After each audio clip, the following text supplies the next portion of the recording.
Assalamualaikum warahmatullahi wabarakatuh.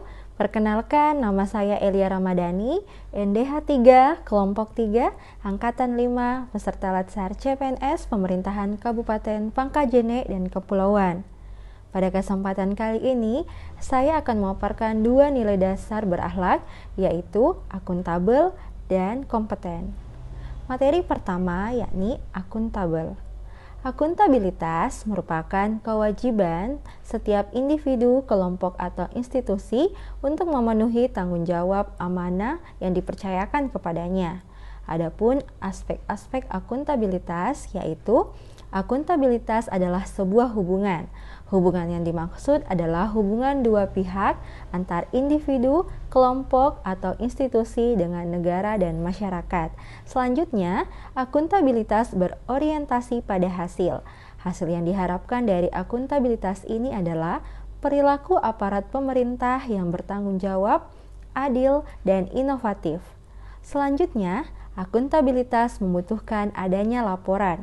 Laporan kinerja adalah perwujudan dari akuntabilitas. Dengan memberikan laporan kinerja, berarti seorang mampu untuk menjelaskan terhadap tindakan dan hasil yang dicapai oleh individu, kelompok, atau institusi, serta mampu memberikan bukti nyata dari hasil atau proses yang telah dilakukan. Selanjutnya, akuntabilitas memerlukan konsekuensi. Akuntabilitas menunjukkan tanggung jawab, dan tanggung jawab menghasilkan konsekuensi. Konsekuensi dapat berupa penghargaan ataupun sanksi. Selanjutnya, akuntabilitas memperbaiki kinerja. Tujuan utama dari akuntabilitas ini adalah untuk memperbaiki kinerja ASN dalam memberikan pelayanan kepada masyarakat. Fungsi utama akuntabilitas publik adalah untuk menyediakan kontrol demokratis, untuk mencegah korupsi dan penyalahgunaan kekuasaan, dan untuk meningkatkan efisiensi dan efektivitas. Adapun tingkatan akuntabilitas terdiri dari yang pertama, akuntabilitas personal, yaitu mengacu pada nilai-nilai yang ada pada diri seperti kejujuran, integritas, moral, dan etika. Selanjutnya, yang kedua adalah akuntabilitas individu, yaitu mengacu pada hubungan antara individu dengan lingkungan kerjanya, yaitu antara PNS dengan instansinya sebagai pemberi kewenangan. Yang ketiga, akuntabilitas kelompok, yaitu mengacu pada kinerja sebuah institusi yang biasanya dilakukan atas kerjasama kelompok. Yang keempat, akuntabilitas organisasi, yaitu mengacu pada hasil pelaporan yang telah dicapai, baik pelaporan yang dilakukan oleh individu ataupun organisasi. Selanjutnya, akuntabilitas stakeholder. Stakeholder yang dimaksud adalah masyarakat umum, pengguna layanan, dan pembayar pajak yang memberikan masukan, saran, dan kritik terhadap kinerjanya. Adapun panduan perilaku akuntabel adalah yang pertama, melaksanakan tugas dengan jujur, bertanggung jawab, cermat, disiplin, dan berintegritas tinggi. Yang kedua, menggunakan kekayaan dan milik negara secara bertanggung jawab, efektif, dan efisien. Yang ketiga, tidak menyalahgunakan kewenangan jabatan. Materi selanjutnya yaitu kompetensi.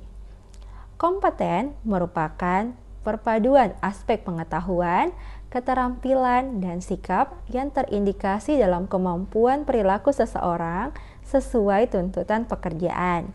Adapun standar kompetensi ASN itu sendiri meliputi kompetensi teknis yang merupakan pengetahuan, keterampilan, sikap atau perilaku yang dapat diamati, diukur, dan dikembangkan yang spesifik berkaitan dengan bidang teknis jabatan. Selanjutnya, kompetensi manajerial yang merupakan pengetahuan, keterampilan, dan sikap atau perilaku yang dapat diamati, diukur, dikembangkan untuk memimpin atau mengelola unit organisasi. Selanjutnya, kompetensi sosial kultural adalah pengetahuan, keterampilan, dan sikap atau perilaku yang dapat diamati, diukur, dan dikembangkan terkait dengan pengalaman berinteraksi dengan masyarakat majemuk dalam hal agama, suku, budaya, perilaku, wawasan kebangsaan, etika, nilai moral, emosi, dan prinsip yang harus dipenuhi setiap pemegang jabatan untuk memperoleh hasil kerja sesuai dengan peran, fungsi, dan jabatannya. Adapun perilaku kompeten, yakni meningkatkan kompetensi diri untuk menjawab tantangan yang selalu berubah. Setiap ASN berpotensi untuk menjadi terbelakang secara pengetahuan dan keahlian jika tidak belajar setiap waktu seiring dengan perubahan yang terjadi dari waktu ke waktu. Penyesuaian belajar dapat melalui learn, unlearn, dan relearn. Yang kedua, membantu orang lain belajar. Membantu orang lain belajar dapat dilakukan dengan sosialisasi atau bertukar informasi sesama rekan ASN.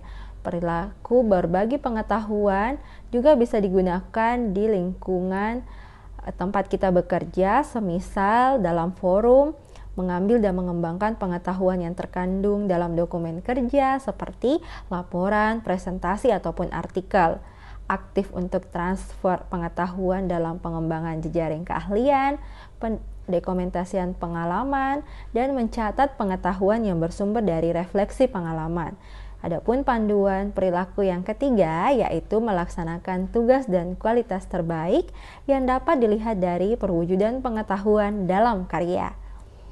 Sekian pemaparan saya mengenai materi akuntabilitas dan kompeten. Terima kasih. Wassalamualaikum warahmatullahi wabarakatuh.